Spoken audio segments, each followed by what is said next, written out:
រឿងតួបហាជីវិតសិនតួបហាជីវិតនេះគឺចែងក្នុងរដ្ឋធម្មនុញ្ញរបស់យើងមាត្រាដូចជា32បាទយើងចែងលុបតួបហាជីវិតនេះហើយបាទហើយបើតួបហាជីវិតនេះត្រូវមានប្រហែលជាមិនមែនមានដោយសារករណីស្រីស៊ីណានេះទេឃើញទេវាគួរតែមានដូចជាករណីរឿងក្តីខ្មែរក្រហមអីនោះដែលត្រូវបង្កើតសម្រាប់គឺត្រូវសម្រាប់តាំងពីពេលនោះមកឃើញទេអញ្ចឹងហើយនៅពេលដែលធ្វើច្បាប់តាក់ទងសាលាក្តីខ្មែរក្រហមគឺច្បាប់នោះបានតម្រឹមតែម្ដងគឺបន្ថយទោសដាក់ពន្ធនាគារអស់មួយជីវិតដែលយើងមានក្នុងក្រមព្រហ្មទណ្ឌឆ្នាំ1956ហ្នឹងមកត្រឹមដាក់ទោសមួយជីវិតណាអញ្ចឹងបើសិនជាដោយសាររឿងនេះមួយយើងទៅបង្កើតទោសប្រហារជីវិតវិញគឺជាដំណើរទៅបច្ច្រាស់ទាំងអស់ទី2កម្ពុជាក៏ត្រូវបានទទួលស្គាល់នៅក្នុងសកលលោកថាជាប្រទេសឈានមុខគេក្នុងការលុបទោសប្រហារជីវិតការឆ្លើយតបទៅនឹងឧក្រិដ្ឋកម្មមួយ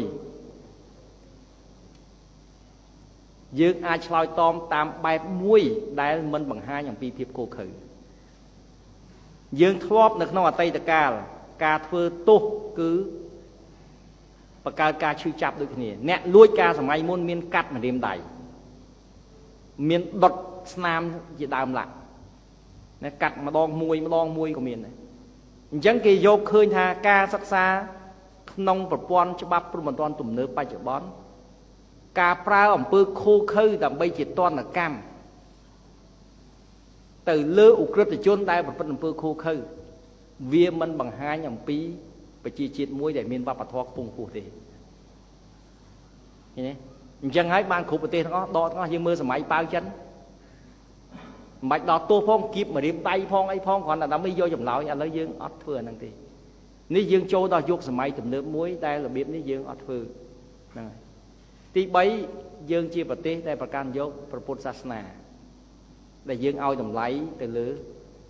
លើជីវិតអញ្ចឹងការសម្លាប់ក្នុងការរៀបចំជាទោសមួយនេះគឺថាវាមិនសមស្របទៅនឹងផ្នត់គំនិតការយល់ដឹងសម្រាប់ពុទ្ធសាសនិកដែលភាគច្រើនជាប្រជាជនកម្ពុជាយើងទេបាទហើយថ្ងៃមុនក៏ខាង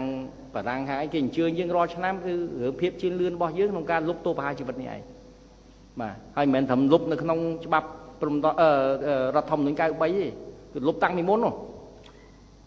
បាទលុបដូចជាក្នុងរដ្ឋធម្មនុញ្ញមុនហ្នឹងបន្តិចបាទអញ្ចឹងគេកោតសរសើរយើងអាស៊ីយើងឈានមុខបាទថងគេយ៉ាងម៉េចរឿងរបស់គេប៉ុន្តែយើងអត់នេះទេ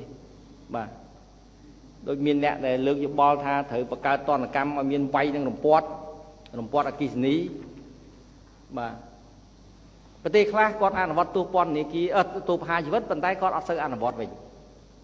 គាត់តែងយកការលើកលែងទោសបទូបថយមកត្រឹមទោសដាក់ពន្ធនាគារអស់មួយជីវិតបាទប្រទេសខ្លះនៅតែអនុវត្តហើយបើសិនជាយើងផ្លាស់ប្ដូររឿងនេះវិញ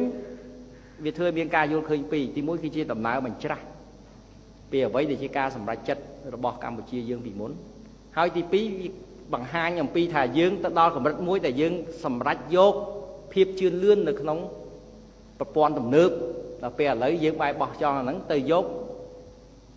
ប្រព័ន្ធបុរាណវិញណាហ្នឹងជារឿងមិនល្អ